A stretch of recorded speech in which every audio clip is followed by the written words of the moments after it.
Hey guys, and welcome back to our channel 1-2-Step. In this tutorial, we're gonna look at how to enter an activation code or redeem code in Steam. Now let us begin.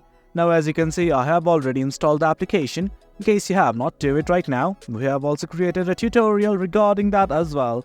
Now let's just look at how to redeem a code.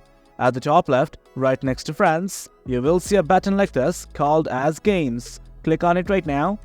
Now from here, as you can see, there are a list of options. You can simply activate a product on Steam. I'm gonna click on it right now.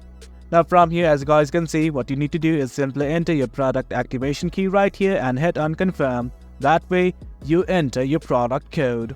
Likewise, click on redeem a Steam wallet code button right here in order to redeem. Simply enter the wallet code right here and hit on continue.